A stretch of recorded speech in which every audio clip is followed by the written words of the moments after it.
നമസ്കാരം സാർ. നമസ്കാരം നമസ്കാരം. ഓഫീസറെ, ഇവിടെ എപ്പോൾ വന്നാലും മേഡത്തിനെ കാണാൻ പറ്റില്ലെന്ന് പറഞ്ഞ് ബഹളം ഉണ്ടാക്കുമല്ലോ. ഇന്ന് നിന്നെ കണ്ട ഉടനെ കോൺസ്റ്റബിൾ SIക്ക് സല്യൂട്ട് അടിക്കുന്ന പോലെ അടിക്കുന്നു. കാശിന് അടിമയാകാത്തവൻ പോലും ഖാദർ ബായുടെ ബിരിയാണിക്ക് അടിമയാകും എം ഡി സാർ. ഖാദർ ബായുടെ ബിരിയാണി ഒരു തവണ കഴിച്ചാലുണ്ടല്ലോ കയ്യിൽ മന്ത്രച്ചരട കിട്ടുന്ന പോലെയാ. നമ്മൾ എന്തു പറഞ്ഞാലും ചെയ്യും. അതിലൊരുത്തൻ ഇവനാ, ഇനി വേറൊരുത്തൻ കുട്ടികൾ വരച്ച കുരങ്ങനെ പോലെ വരുന്നുണ്ട്. എന്തൊക്കെയുണ്ട് വിശേഷം? സുഖമായിട്ടിരിക്കുന്ന അളിയാ. അനിയ, അറിഞ്ഞോ അറിയാതെയോ അനിയ ഞങ്ങളെ എല്ലാരും ശരിക്കും സഹായിച്ചു. ഞങ്ങളുടെ മേഡത്തിന്റെ ഗാനമേള ഈ അടുത്ത കാലത്തെങ്ങും ഇല്ലായിരുന്നു. എല്ലാരും ഭയങ്കര സന്തോഷത്തിലാ. പക്ഷേ അതിനൊരു മാറ്റം വരുമെന്നാ തോന്നുന്നത്. എന്താ? വീണ്ടും കലാരംഗത്ത് നേട്ടങ്ങൾ കൊയ്യോന്ന് പറഞ്ഞ പുതിയൊരു അവതാരം എടുത്തിരിക്കുക. അത് നേരിട്ട് വന്ന് കണ്ടാലേ മനസ്സിലാകൂ. വാ വാ.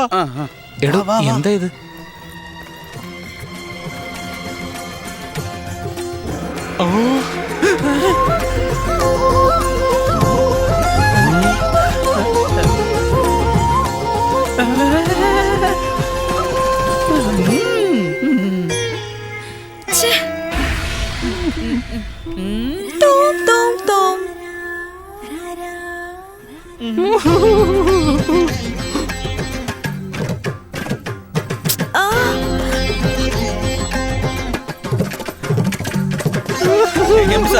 പേടിക്കണ്ട എം ഡി സാർ, നമുക്ക് അകത്തോട്ട് പോവാം.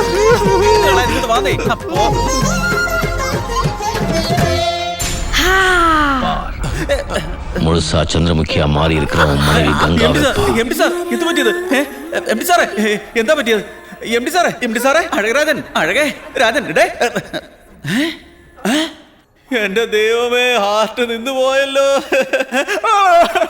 സാറേ എഴുതേക്ക് സാറേ. എം ഡി സാറിനെ നിങ്ങൾ കൊന്നല്ലോ. ഡാൻസ് കളിച്ച് മരിക്കുന്നത് ഞാൻ കണ്ടിട്ടുണ്ട്, പക്ഷേ ഇതുപോലെ ഡാൻസ് കളിക്കുന്നത് കണ്ടു മരിക്കുന്നത് ആദ്യമായിട്ടാ. അതെ, എന്റെ സുഹൃത്ത് നിങ്ങളുടെ അഴക് കണ്ട് മയങ്ങി തെറ്റാണോ? നിങ്ങളെ സ്നേഹിച്ചത് തെറ്റാണോ? ഇവിടെ അന്വേഷിച്ച് വന്നത് തെറ്റാണോ? ഇഷ്ടമില്ലെങ്കിൽ ഇഷ്ടമല്ലെന്നൊക്കെ പറഞ്ഞാൽ പോരായിരുന്നോ? അതിന് പേടിപ്പെടുത്തുന്ന റിയാക്ഷൻ കൊടുത്താ എന്റെ സാറ്. അതേ റിയാക്ഷനാ. അത് കാണിച്ച് എന്നെയും കൊന്നേക്ക്. എന്റെ ജീവനും എം ഡി സാറിനോടൊപ്പം പോയി ചേരട്ടെ. എന്റെ പ്രിയപ്പെട്ട കൂട്ടുകാരാ, ട്രിപ്പിൾ A ചാനലിന്റെ MD അഴകിയ രാജൻ അനാഥ പ്രേതം പോലെ കിടക്കുന്നത് കണ്ടില്ലേ?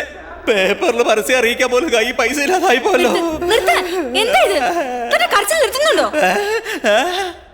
എന്താ പറഞ്ഞേ? കരയാൻ പാടില്ലെന്നോ? ഇതെന്താ പണക്കാരൻ വീട്ടിലെ ശവോ? കരയാതെ ഇങ്ങനെ കൈകെട്ടി നിൽക്കാൻ? പാവപ്പെട്ട വീട്ടിലെ പയ്യനാ. വിളിച്ചു കരഞ്ഞാ പോലും ഈ ശവം എരിയും. മുതലാളി മാസം ശമ്പളം തരില്ലെങ്കിലും അളവ് ചെറുതായ പാന്റും ഷർട്ടും ഒക്കെ എനിക്ക് തരാമെന്ന് പറഞ്ഞില്ലേ? ഒരു ജട്ടി പോലും തരാതെ അങ്ങ് പെട്ടെന്ന് പോയല്ലോ. ഇത്രയും സുന്ദരമായ മുഖം റിയാക്ഷൻ കാണിച്ച് ഇവനെ കൊന്നു കളഞ്ഞല്ലോ. പെണ്ണുങ്ങളെ പോലെ ഇങ്ങനെ കരയൊന്നും നിർത്താവോ? ആദ്യമൊക്കെ എന്താ പറ്റിയെന്ന് നോക്ക്. ഒന്ന് എടുക്കുക, ഡോക്ടർ എടുത്തുണ്ടോ? കേസ് ഡൈവേർട്ട് ചെയ്യാൻ ശ്രമിക്കരുത്. It's A pre planned murder. Plan ചെയ്ത് തയ്യാറാക്കിയ കൊല. ആ കിടക്കുന്നതാണ് കൊലക്കിരയായവൻ. നിങ്ങളാണ് കൊലയാളി. എന്താ പറഞ്ഞേ? കൊലയാളിയോ? പിന്നെ കഥകളിയോ? കൊള്ളാവല്ലോ. Coming to the point. വളരെ ടെക്നിക്കായ രീതിയിൽ കൊല ചെയ്തത് നിങ്ങൾക്കും അറിയാം, എനിക്കും അറിയാം. പക്ഷെ കോടതിയിൽ തെളിവുകളാണ് പ്രധാനം. ഈ കൊല ചെയ്യാൻ ഒരു ആക്ഷൻ ആയുധമായിട്ട് ഉപയോഗിച്ചില്ലേ? അതൊന്നുകൂടെ പോസ്റ്റ് ചെയ്ത് കാണിച്ചേ. ഈ കേസിന്റെ കാര്യം കൊണ്ട് നീ അകത്ത് പോയാൽ ആന്റി അല്ല അമ്മായി ആയിട്ടേ വെളി വരത്തുള്ളൂ. എന്താ മേഡം ഇത്? വലിയ കല്യാണത്തിന് പോസ്റ്റ് ചെയ്യുന്നില്ല, പോസ്റ്റ് ചെയ്ത് ഇങ്ങനെ നിൽക്കുന്നത്. എന്റെ കൂട്ടുകാരനെ കൊല്ലാൻ വേണ്ടി ദാ ഈ എക്സ്പ്രഷൻ കൊടുത്തില്ലേ? അതുപോലെ ഒന്ന് കാണിച്ചേ. അയ്യോ, ലോ ബാറ്ററി, 0. പെട്ടെന്നാവട്ടെ, പെട്ടെന്നാവട്ടെ. Ready, pose pose pose. അയ്യോ, എന്റെ മൊബൈൽ. അയ്യോ, ഫോൺ. मेरे रानी, मेरे सपनों की रानी, मैं छोटा छोटा राजा हूँ. യമകാലിന് നന്ദി, യമകാലിന് നന്ദി. എം ഡി സാറിന് തിരിച്ചു കൊടുത്ത യമകാലിന് നന്ദി. എം ഡി സാർ, മുടവൻ മുകളിലെ യമകാല ക്ഷേത്രത്തിൽ നിന്ന് പോകണം. നിങ്ങളെ എരുമയുടെ മേലെ ഇരുത്തിട്ട് 7 തവണ ചുറ്റി വരണം. എന്ത് പറയുന്നു? ഇങ്ങോട്ട് നോക്ക്. വീണ്ടും വീണ്ടും എന്തിനാ പ്രേതത്തിനെ കണ്ടോണ്ട് നിൽക്കുന്നത്? ഇനി എന്തെങ്കിലും സംഭവിക്കാൻ വേണ്ടിയോ? ഓഫീസർ, ഇതിന്റെ പകരം എന്റെ MD വീട്ടിക്കോളും. ഐ ലവ് യു പ്രിയേ.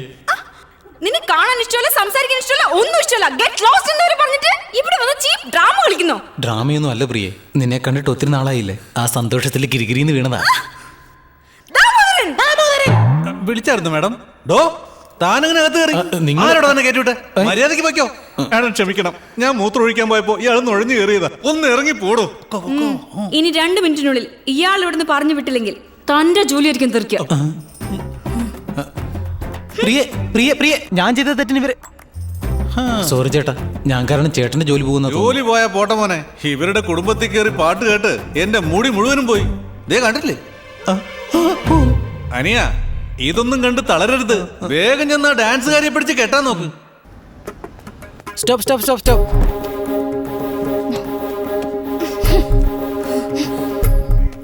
എനിക്കിതിനെ ഇഷ്ടമല്ല. ഓക്കെ, സംഗീതത്തിൽ എനിക്ക് ഇനിയും ഒരുപാട് കാര്യങ്ങൾ നേടാനുണ്ട്. ദയവ് ചെയ്തെന്നെ ഡിസ്റ്റർബ് ചെയ്യല്ലേ പ്ലീസ്.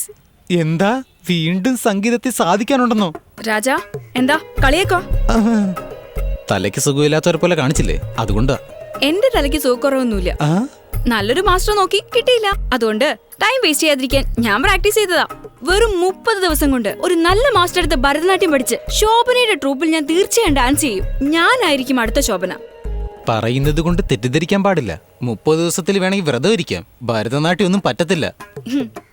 ഈ ഞാനേ 8 വയസ്സിൽ സ്റ്റേജിൽ കയറി സമ്മാനം വാങ്ങിയ ആളാ. ആ ദൈവം തമ്പുരാൻ വിചാരിച്ചാലും ഞാൻ ശോഭനയാകുന്നത് തടയാൻ കഴിയില്ല. ഒരുപക്ഷെ നിങ്ങൾ അടുത്ത ശോഭനയായില്ലെങ്കിൽ എന്റെ പ്രേമം സ്വീകരിക്കോ? ഞാൻ ശോഭനയായ ലൈഫിൽ നമ്മൾ പിന്നെ ഒരിക്കലും കണ്ടുമുട്ടരുത്. ഓക്കെ അല്ലേ? ഓക്കെ. അത് കേട്ടാ മതി. മേഡം മേഡം മേഡം മേഡം 30 ദിവസം കൊണ്ട് ഭരതനാട്യം പഠിപ്പിച്ചു തരാൻ ഒരു ആശാനയും കിട്ടില്ല. മേഡത്തിന് വേണമെങ്കിൽ കുച്ചിപ്പുടിയോ കഥകളിയോ അങ്ങനെ വല്ലതും പഠിച്ചാലോ എളുപ്പമാ. ഇയാളെ കൊണ്ട് ഒന്നിനും കൊള്ളൂല. തലയ്ക്ക് പുറത്തൊന്നുമില്ല, തലയ്ക്ക് അകത്തൊന്നുമില്ല. നാളെ വൈകിട്ട് തന്നെ ഇവിടെ ഡാൻസ് മാസ്റ്ററായിട്ട് വരണം, ഇല്ലെങ്കിൽ അവിടെ അങ്ങോട്ട് പൊക്കോ. നാളെ ഈവനിങ്ങുള്ളിൽ പൊറോട്ട മാസ്റ്ററിനെ കിട്ടുന്നത് തന്നെ കഷ്ട. ഇവൾക്ക് വേണ്ടത് ഭരതനാട്യം പഠിപ്പിക്കുന്ന ആളെ. പോ പോ. എത്ര പൂട്ടിട്ടാലും പൊട്ടിച്ചു പോവാണല്ലോ. ഇവൾക്ക് 30 ദിവസത്തിൽ ഭരതനാട്യം പഠിപ്പിക്കണമെങ്കിൽ ഒന്നിനും കൊള്ളാത്തവനെ കണ്ടേ പറ്റൂ. അതിനിപ്പോ ഞാൻ അയാളെ എവിടെ പോയി തേടാനാ? ഭരതനാട്യം, കഥകളി, കുച്ചിപ്പുടി, മോഹിനിയാട്ടം, ഡിസ്കോ, ഇങ്ങനെ ലോകത്തിലുള്ള എല്ലാ കലകൾക്കും മൂത്ത കലയായിട്ട് എൻ്റെ ഈ കലയാണ്. ഇത് ഞാൻ പുറത്തു പറഞ്ഞാൽ എല്ലാവരും എന്നെ ഭ്രാന്തൻ എന്ന് പറയും. ഒന്നിനും കൊള്ളാത്ത മാസ്റ്ററിനെ കിട്ടിയല്ലോ. Mister Aragaraja, what are you waiting? Let's start the game. എന്താ ചേട്ടാ, എന്റെ ഓഫീസർ പറഞ്ഞ ടേംസ് ആൻഡ് കണ്ടീഷൻസ് ഓക്കെ അല്ലേ? എന്താ ഓക്കെ അല്ലെന്നോ? ഇപ്പൊ കാണിച്ചു തരാടാ. അവസാനം എന്നെ നീ വില്ലനാക്കിയല്ലോടാ. ആവേശം കൊള്ളണ്ട ഓഫീസറെ, ഞാനെങ്ങനെ ഡീൽ ചെയ്യുന്ന നോക്ക്. ചേട്ടന് ജീവിക്കണം എന്ന് ഒരുപാട് ആഗ്രഹമുണ്ട്. അത് മാത്രമല്ല, ചേട്ടൻ നല്ല ടൈപ്പാ. എന്താ ചേട്ടാ, ഞാൻ പറഞ്ഞത് ശരിയല്ലേ? അങ്ങനൊന്നും ചെയ്യില്ലല്ലോ.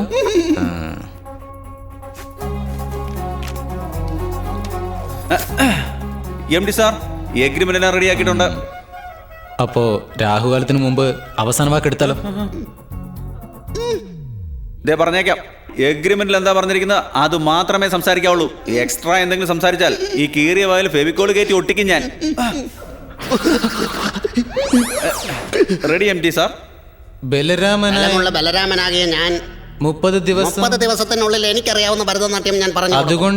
അതുകൊണ്ട് തന്നെ ഈ ചാട്ട ഞാൻ എന്റെ കൈ കൊണ്ട് എടുക്കൂല. ഈ കരാറ് തീരുന്നത് വരെ ഞാൻ കവലയിലിറങ്ങി കളിക്കത്തില്ല. മേടിച്ച കാശിന് ഞാൻ എപ്പോഴും വിശ്വാസമുള്ളവനായിരിക്കും. ഞാനൊരു പമ്പര വെഡ്ഡി മാസ്റ്ററാണെന്ന് എന്റെ വായി കൊണ്ട് തന്നെ ഞാൻ ആരോടും പറയില്ല. എന്റെ പരിപൂർണ മനസ്സോടെയും സന്തോഷത്തോടെയും ഈ ജോലി ഞാൻ വൃത്തിയായിട്ട് ചെയ്യുമെന്ന് സത്യം ചെയ്യുന്നു.